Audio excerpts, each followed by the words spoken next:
Eh ben, on a monté une association d'Allemands avec une équipe d'amis et puis on a monté l'association Halloween La Côte et puis on organise pour notre grand plaisir et celui des habitants de la région une fête d'Halloween avec tout un programme qu'on va certainement dévoiler d'ici quelques secondes.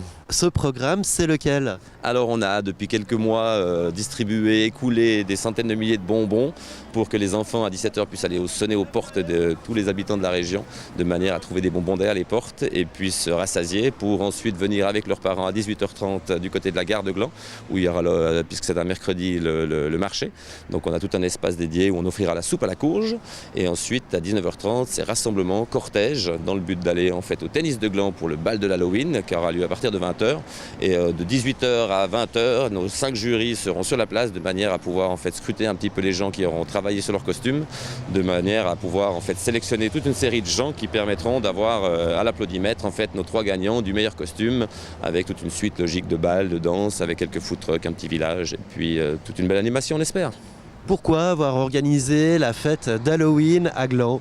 Toute une équipe de copains, on a diverti, on a fait de la musique, on a fait du théâtre et puis là c'est vrai que le sentiment de faire jouer les montagnes russes aux estomacs et au cœur de nos habitants de la région était sympathique dans ce côté frayeur et de jouer avec cette petite peur et de toucher un peu à ce sentiment-là, puis démocratiser un peu cet Halloween qui n'est ni plus ni moins qu'une fête irlandaise qui s'est expatriée aux États-Unis et puis ils en ont fait ce qu'on sait qu'ils font avec des fêtes, c'est une grosse fête hollywoodienne.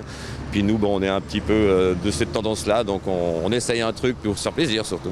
Comment ça s'est passé avec les autorités glandoises pour faire passer cette idée justement de fêter Halloween? Alors comme il y a beaucoup de monde, il y en a qui étaient super enthousiastes, puis d'autres qui étaient, comme on peut l'imaginer, il faut qu'on fasse nos preuves au niveau de la nouvelle association. On se connaît un peu de monde à force de faire des événements sur la région depuis quelques années. Donc nouvelle équipe, faisons nos preuves et puis travaillons main dans la main, on espère les années futures, quoi.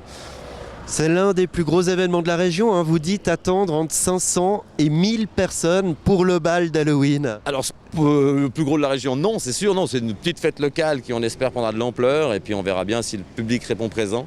Et puis maintenant voilà, c'était pour pouvoir chiffrer, que ce soit avec le vigneron, que ce soit avec les partenaires, pour savoir plus ou moins aller. On verra si la tendance est à la baisse ou bien si la tendance est à la hausse. Donc on se réjouit de voir comment le public va réagir. Et puis si cette opération est un succès, évidemment, il y aura une seconde édition. On espère justement à voir si c'est le public qui va définir s'ils ont envie d'une deuxième édition ou pas. Puis sinon, on reviendra avec un autre projet.